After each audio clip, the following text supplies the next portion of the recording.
नमस्ते। अब हम यूनिट 7 के स्पीकिंग एंड राइटिंग सेक्शन के क्वेश्चन आंसर करेंगे। First, say the following words with correct stress, pronounce the parts given in colour loudly and clearly. यानी कि नीचे दिए गए शब्दों को सही स्ट्रेस के साथ बोलें, दिए गए रंग के हिस्सों को जोर से और साफ बोलें।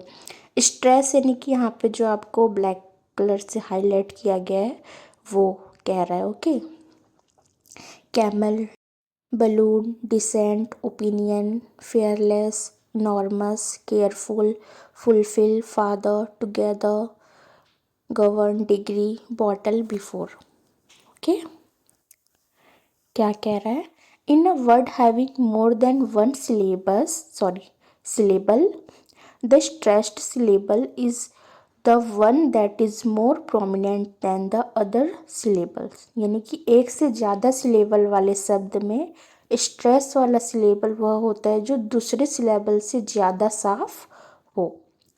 Second, a word has as many syllables as it has vowels. यानी कि एक शब्द में उतने ही सिलेबल होते हैं जितने वॉवल्स होते हैं।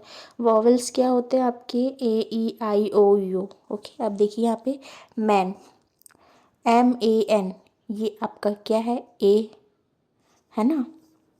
तो यहाँ पे क्या है? One syllable.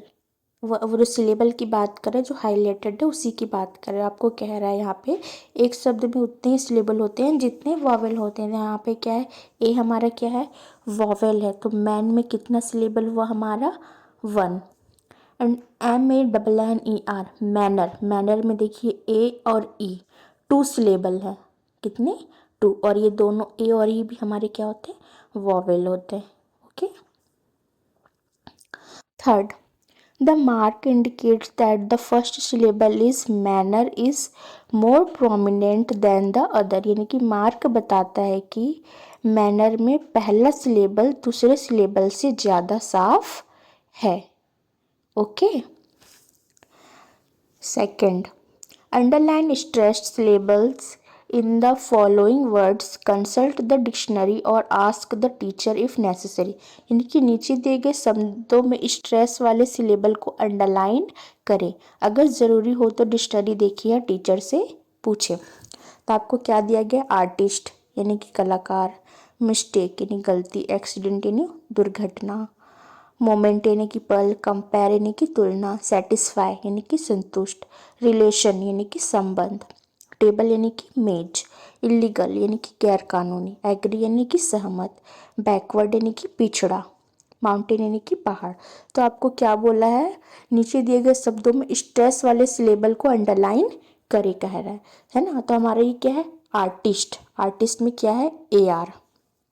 मिस्टेक में टेक, एक्सीडेंट में AC, मोमेंट में मो, कंपेयर में पेयर, सेटिस्फाई में से, रिलेशन में L&A, टेबल में TA, इलीगल में LE एंड एग्री में GREE, बैकवर्ड में बैक और माउंटेन में माउंट। है ना। इसमें क्या कह रहा है? टू सिलेबल नाउन्स, अगर टू सिलेबल्स अगर वो नाउन है यानी कि किसी व्यक्ति का नाम, वस्तु का नाम या जगह का नाम, तो स्ट्रेस मोस्टली फर्स्ट सिलेबल। तो जो स्ट्रेस्ड हमेशा किस में होगा? फर्स्ट में होगा, है ना। देखिए यहाँ पे आर्टिस्ट में फर्स्ट में है ये AR, टेबल में TA, माउंटेन में MOUN और मोमेंट में मो। तो अगर वो नाउन है, टू सिलेबल नाउन है, तो स्ट्रेस मोस्टली किस में होगा? फर्स्ट सिलेबल में। और ये टू सिलेबल क्यों करें? जैसे कि आप इसे रीड करोगे तो देखिए आर्टिस्ट, टू हुए, टेबल, माउंटेन, मोमेंट, है ना, इस तरीके से। तो ट्रिक क्या है? अगर वर्ड नाउन है, नाउन मतलब चीज, इंसान या जगह, तो ज़्यादातर स्ट्रेस पहले आता है।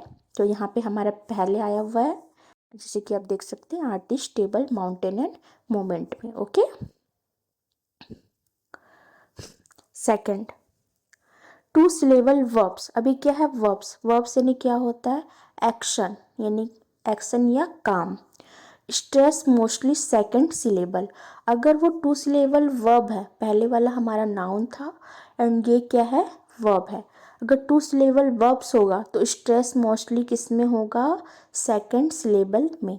तो देखिए कंपेयर। सेकंड वाले में आ रहा है मिस्टेक, एग्री, है ना। ये वर्ब है, अगर वो 2 सिलेबल वर्ब है तो आपको कहाँ पे लगेगा, सेकंड सिलेबल में। स्ट्रेस कहाँ पे होगा, सेकंड में, ठीक है। तो इसका ट्रिक क्या है, एक्शन वर्ड यानी कि वर्ब हो तो स्ट्रेस किस में आएगा, सेकंड पे आएगा। अगर वो वर्ब एक्शन वर्ड है, वर्ब है, तो स्ट्रेस किस में आएगा, सेकंड में। और अगर वो नाउन है तो स्ट्रेस किस में आएगा, फर्स्ट में। And third, words ending in TION, stress just before TION। अगर मतलब अगर उसका जो एंडिंग है वो TION होता है तो TION के पहले क्या आएगा, आपका स्ट्रेस आएगा, ऐसा कह रहा है। तो देखिए रिलेशन, तो यहाँ पे TION के पहले क्या लग गया आपका, ये आपका क्या स्ट्रेस है। एजुकेशन, TION के पहले क्या लगेगा, स्ट्रेस। अब स्टेशन, तो TION के पहले लग गया, ठीक है। अगर लास्ट का एंडिंग आपका TION से होता है तो स्ट्रेस क्या क्या होता है, ठीक उससे पहले होता है। Fourth, words ending in FY, stress first syllable. अगर जो आपका जो शब्द है, मतलब कोई भी शब्द जो FY से मतलब एंड होता है, FY में एंड होता है, तो सिलेबल जो है मतलब स्ट्रेस कहाँ पे आएगा, फर्स्ट में आएगा। जैसे कि सेटिस्फाई, FY में एंड उसकी जो एंडिंग है वो क्या है, FY है, तो आपका स्ट्रेस किस में होगा, फर्स्ट में। ब्यूटीफाई, FY है तो स्ट्रेस कहाँ होगा, फर्स्ट में। ओके, आपको समझ में आ गया। अगर वो 2 सिलेबल नाउन है तो स्ट्रेस कहाँ होगा, फर्स्ट में। अगर वो 2 सिलेबल वर्ब्स है तो स्ट्रेस कहाँ होगा, सेकंड में। और अगर वो TION, उसकी एंडिंग TION से होती है तो स्ट्रेस क्या होगा, ठीक TION के ठीक पहले। एंड और अगर वो लास्ट वाला, अगर वो FY उसकी एंडिंग है तो स्ट्रेस कहाँ होगा, फर्स्ट में होगा। ओके, तो super simple memory rule, noun first syllable, verb second syllable और TION just before TION। Okay, जो मैंने अभी आपको बता दिया था। Third, write a notice for the school notice board, यानी कि स्कूल नोटिस बोर्ड के लिए नोटिस लिखना। Step 1, discuss why notice are put up on the notice board, what kinds of notice have you lately seen on the board.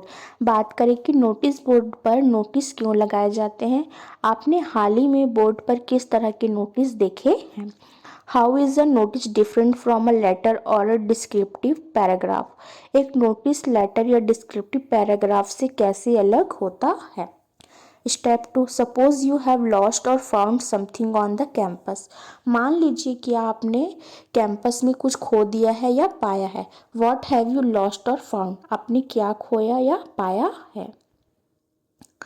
You want to write a notice about it. If you have lost something, you want it restored to you in case someone has found it. If you have found something, you want to return it to its owner. यानी कि आप इसके बारे में एक notice लिखना चाहते हैं। अगर आपने कुछ खोया है तो आप चाहते हैं कि अगर किसी को वह मिल जाए तो वह आपको वापस मिल जाए। अगर आपको कुछ मिला है तो आप उसे उसके मालिक को लौटाना चाहते हैं। Step 3, write a few lines describing the object you have lost or found. Mention the purpose of the notice in clear terms. Also write your name, class, section and date. जो चीज़ आपने खोई या पाई है उसके बारे में कुछ लाइनें लिखें। नोटिस का मकसद साफ साफ बताएं। अपना नाम, क्लास, सेक्शन और तारीख भी लिखें। Step 4, let one member of each group read aloud the notice to the entire class, यानी कि हर ग्रुप के एक सदस्य को पूरी क्लास के सामने नोटिस जोर से पढ़ने दें। Compare your notice with the other notice and make changes if necessary with the help of the teacher, अपने नोटिस की तुलना दूसरे नोटिस से करें और अगर ज़रूरी हो तो टीचर की मदद से बदलाव करें। तो अब हम यहाँ पे अपना नोटिस देखते हैं। पहले क्या लिखेंगे, डेट 19 फरवरी 2026। I lost my black school bag in the school playground During lunch break today, the bag has my name written inside and contains English and science book. Whoever finds it is requested to return it to the undersigned. I shall be very thankful. Name Rahul Sharma. कुछ भी लिख सकते हैं, आप अपना नाम लिख सकते हैं. Class 8 section A. अब इसे हिंदी में देख लीजिए. तारीख क्या है?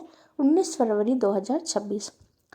आज लंच ब्रेक के दौरान स्कूल के प्लेग्राउंड में मेरा काला स्कूल बैग खो गया है. I lost my black school bag in the school playground during lunch break today. Bag के अंदर मेरा नाम लिखा है. The bag has my name written inside. और उसमें इंग्लिश और साइंस की किताबें हैं. And contains English and science books. जिस किसी को भी यह मिले उनसे रिक्वेस्ट है कि इसे नीचे साइन करने वाले को लौटा दें. Whoever finds it is requested to return it to the undersigned. मैं बहुत थैंकफुल रहूँगा. I shall be very thankful. नाम Rahul Sharma, class 8 section A. Okay. और यानी कि या इसके अलावा, मतलब आपको बुक में ऑप्शन दिया गया है या तो आप लेटर लिखें या फिर ये एक है ना. खैर मैंने ये दोनों ही कर दिया आपके लिए. Imagine that you are a journalist. सोचिए कि आप एक जर्नलिस्ट हैं. You have been asked to interview the president of the village panchayat. यानी कि आपको गांव की पंचायत के प्रेसिडेंट का इंटरव्यू लेने के लिए कहा गया है. Write 8 to 10 questions you wish to ask. आप जो 8 से 10 सवाल पूछना चाहते हैं उन्हें लिख लें. The question should elicit comments as well as plans regarding water and electricity, cleanliness and school education in the village. यानी कि सवालों में कमेंट्स के साथ साथ गांव में पानी और बिजली, साफ सफाई और स्कूल की पढ़ाई से जुड़े प्लान भी होने चाहिए. ठीक है. अब देखते हैं हमारे इंटरव्यू क्वेश्चंस, यानी कि इंटरव्यू के सवाल. विलेज पंचायत प्रेसिडेंट, यानी प्रेसिडेंट ऑफ विलेज पंचायत है ना.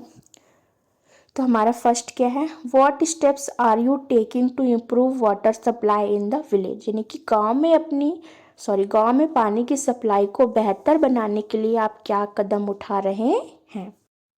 Second question, are there any plans to solve the electricity problems faced by villagers. Villagers यानी कि गांव वाले. क्या गांव वालों को बिजली की दिक्कतों को हल करने के लिए कोई प्लान है. Third question, how do you plan to improve cleanliness and sanitation in the village. यानी कि आप गांव में साफ सफाई और सैनिटेशन को बेहतर बनाने के लिए क्या प्लान बना रहे हैं. Fourth question, what actions are being taken to manage waste properly. यानी कि कचरे को ठीक से मैनेज करने के लिए क्या कदम उठाए जा रहे हैं. Fifth question, how is the panchayat working to improve school education. Panchayat school की पढ़ाई को बेहतर बनाने के लिए कैसे काम कर रही है. 6. Are there enough teachers and facilities in the village school. क्या गांव में स्कूल में काफ़ी टीचर और सुविधाएं हैं. 7. What future development plans do you have for the village. यानी कि गांव के लिए आपके पास भविष्य के डेवलपमेंट के क्या प्लान हैं.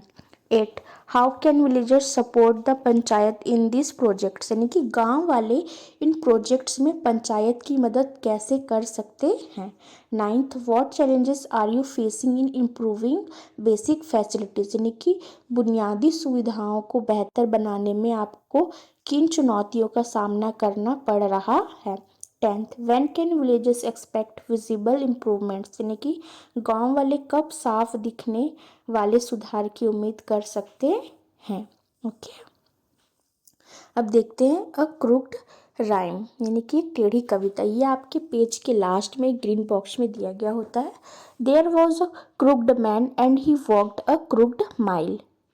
ही found a crooked coin against a crooked stile. He bought a crooked cat which caught a crooked mouse and they all lived together in a little crooked house. एक टेढ़ा आदमी था और वह एक टेढ़ा मिल चला. उसे एक टेढ़ी सीढ़ी पर एक टेढ़ा सिक्का मिला. उसने एक टेढ़ी बिल्ली खरीदी जिसने एक टेढ़ा चूहा पकड़ लिया और वे सब एक छोटे से टेढ़े घर में साथ रहते थे। ओके।